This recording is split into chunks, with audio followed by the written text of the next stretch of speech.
कथार अच्छी ओळखणा मेलण आली रजा झुलण अश्वेश्वर रामनवमी पुरस्तम चंदन ये कथार यथार्थता होउची आज होउची पवित्र श्री श्री रामनवमी आज मर्यादा पुरुष श्री रामचंद्र रामनवमी उपलक्षे आज आम पहुंचू सीधा कटक जिला निश्चिंत ब्लॉक अश्वेश्वर भितर तेज श्रीराम जो आज जन्मदिन होउची एटी लक्षाधिक संख्यार भक्त मान समागम होती प्रशासन और कमिटी पक्षर व्यापक सुरक्षा व्यवस्था कराई मेट्रो टीम माध्यम जाना चाहिए आम पाखे अच्छा जन भक्त पचारि बुझा आपको स्वागत देना मेट्रो टीम की कौन कहे आज प्रसिद्ध मालिका वर्णित पीठ पुराण प्रसिद्ध पीठटी केते सरगरम होती पवित्र रामनवमी जय जगन्नाथ प्रभु जय श्रीराम प्रभु भगवान श्रीराम ये अश्वेश्वर पीठ आद्यंतर जो जुग जुग पीठ भाव प्रसिद्ध अच्छी से रामनवमी चंडीगढ़वासी निकट चंडीगढ़ महाजन पाखर पीठर आसी ये पाद पड़ी ये पवित्र हो प्रभु ये प्रभुंर महिमा जो अपार यह चिरस्मरणीय यार अभूला ये जो मैंने पदार्पण कर पापर मुक्त हो जाती आज ये पादे पड़ी मुक्त हो जाए प्रभु जय श्रीराम प्रभु ये भगवान को दर्शन करी कृतज्ञता जनाऊँ प्रभु कृतज्ञ हो प्रभु भगवान को पाद पद्म पड़ी भगवान आम पाखे आउ जड़े भक्त जोड़ी सीधा पचारि बुझा आज हूँ पवित्र श्रीराम नवमी तेज आज आसती आप रघुनाथ जी मंदिर जो ये अश्वेश्वर अच्छी प्रति वर्ष आसती ना प्रथम कर प्रति वर्ष आसू से रघुनाथ जी मंदिर को महागार आसती बहुत समय लोक समय बहुत हुई ठाकुर बहुत बड़ यात्रा आज जन्म उत्सव आम महागार आसीचु अच्छा केते वर्ष धरी आसती कौन मानसिक धरिक 10-20 वर्ष तक आसते मोर आगे पिला भी लगुन ठाकुर आशीर्वाद बहुत मानसिक कर पिला भी दो दिन जहाँ पढ़ी देखते ठाकुर बहुत महिमा आसे बाण मानसिक अनेक किसी मानसिक धारी मैंने प्राय ओडिशा कोण अनुकोण भक्त मैंने आसता नहीं कौन कहे ये बाणर बहुत महिमा अच्छी मानसिक हेल्ले बाण फुटा जाए मानसिक जो रखी था बाण गोटे फुटा जाए मानसिक बाण अच्छी मानसिक जी मानसिक रखे मनस्कामना निश्चय पूर्ण अच्छा आउ जड़े सेवायत कर्मी कौन कहे चली लक्षाधिक भक्तर समागम श्री रघुनाथ जीवर यात्रा संपादन होती कमिटी पक्ष रही सुरक्षा व्यवस्था केमती सुरक्षा व्यवस्था कड़ाकड़ी अच्छी भल अच्छी जो महिला मैंने आसती स्वतंत्र हैंडिक्याप लोक जो दिव्यांग श्रेणी लोक स्वतंत्र व्यवस्था आउ जड़े पूजक एठिकार जो पूजक जोड़ी पचार आज नीतिकांति प्रथम कर कौन रही आज प्रथम भोर 4टार आम मंगल अवकाश रही मंगल अवकाश पर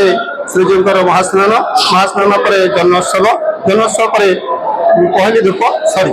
सकाल 6टा भर पहली धूप सरिक सर्वसाधारण दर्शन अच्छा ये केते भक्तों अनुदान प्राय 10 लाख ऊर्ध्व हे अच्छा जो ताकू सुरक्षा दिगरे केमति को आपनकर कमिटी बा ट्रस्टी ट्रस्ट बोर्ड तरफ सब किसी बराद कराई तापर हमर मिशन को आईआईसी आसी से निजे तदारख करथिले को दबा कथा देइछंती जो जोडी बैरिकेड करिया कथा करथन कोन किछि समस्या नाही अच्छा यदि कहिबा ए दांड यात्रा केते दिन धरि चले एठी आगुडा जाई बड़ दांड यात्राटा हेटा प्रसिद्ध होता है बाण मानसिक धारी माने आसी बहुत रघुनाथ तक भारी बाण प्रिय माने राम बाण देखी रावण निधन होता केवल राम का बाण रे ये विश्व प्रसिद्ध दांड यात्रा तो सप्तम दिवस किंतु रघुनाथ जन्मोत्सव यात्रा 11 दिन धरी चलो दांड यात्रा समागम कही हेनी तथापि 10 लाख 20 लाख भाया लोक हे कही आम पाखे आउ जड़े माँ भक्त आड़ी जोड़ी कौन कह कौटू आसते कहले केन्द्रापड़ा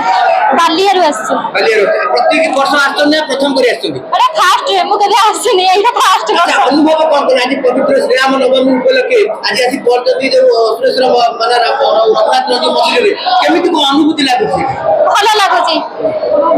ठाकुर मु जहा दर्शन कलु भल लागुछि पूर्वरु को राम मंदिर जाइले ता पक्षे आज आसती डिफरेंस अलग कौन रहउछि नहीं केन्द्रापड़ा राम मंदिर हम सेठी जाइछु एठी अधिक भल लागुछि माँ अच्छा कौन कहे आज आसती पीठ को आगुर के ना आम घर ये आप घर केमिति कौन आप घर अनुसार कहूँ केते भक्त महिला मैंने आसती केते कौन आउଛନ୍ତି ସବୁ ଲୋକ ଆଉଛନ୍ତି ଆଉ ସବୁ ଆସନ୍ତି ଆମ ପାଖରେ ଆଉ ଜଣେ ଭାଇ ଅଛନ୍ତି ଯିଏ ଏଠି ସେବାୟତ ହିସାବରେ ବା ତାଙ୍କର ଯିଏ ଅଛନ୍ତି ଟ୍ରଷ୍ଟ ବୋର୍ଡ ପକ୍ଷରୁ କଣ କହିବେ କେମିତି କଣ ସୁରକ୍ଷା ବ୍ୟବସ୍ଥା କରାଯାଇଛି? ଆଜିର ସୁରକ୍ଷା ବ୍ୟବସ୍ଥା ବହୁତ ସୁନ୍ଦର ହେଇଛି। ପ୍ରଶାସନ ସହିତ ଆମର ମନ୍ଦିର ବହୁତ ତରଫରୁ ସୁନ୍ଦର ବ୍ୟବସ୍ଥା କରାଯାଇଛି। ଆଉ ତା ଛଡା ସବୁ ଆମର କର୍ମୀ ଭାଇ ମାନେ ଭଲଣ୍ଟିୟର ଭାଇ ମାନଙ୍କୁ ନିଯୋଗ କରାଯାଇଛି। ପୋଲିସ ପ୍ରଶାସନ ସବୁ ସୁନ୍ଦର ଭାବେ କରାଯାଇଛି। କଣ କହିବେ ଆପଣ ଯୋଉ କମିଟି କରାହେଇଛି କେମିତି କଣ ଯୋଉ ବହୁତ ସୁରକ୍ଷା କଡାକଡି ବ୍ୟବସ୍ଥା ରହିଛି। ଆମ ଆଇଆଇସି ମଧ୍ୟ ବି ତଦାରଖ କରୁଛନ୍ତି। ଆଉ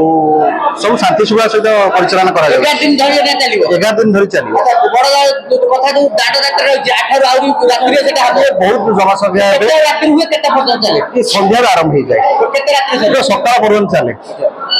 ଶୁଣୁଥିଲେ ଆମର କହୁଥିଲେ ଯେହେତୁ ଏଇ ଯୋଉ ପବିତ୍ର ରାମନବମୀ ଆଜିଠାରୁ ଆରମ୍ଭ ହବ 11 ଦିନ ଧରି ଚାଲିବ। ଯୋଉ ଦାଣ୍ଡ ଯାତ୍ରା ମଧ୍ୟ ହୁଏ ସେ ସନ୍ଧ୍ୟାରୁ ଆରମ୍ଭ ହେଇକି ସକାଳ ପର୍ଯ୍ୟନ୍ତ ଚାଲିଥାଏ। ସେଥିରେ ମଧ୍ୟ ଲକ୍ଷାଧିକ ଭକ୍ତଙ୍କ ସମାଗମ ହୋଇଥାଏ। ଏଇ ଯୋଉ ରଘୁନାଥ ଜୀଉ ମନ୍ଦିର ଅଛି ଅସୁରେଶ୍ୱରରେ ଏଠାକୁ ପ୍ରାୟ ମାନସିକ ଗାଡ଼ି ବାଣ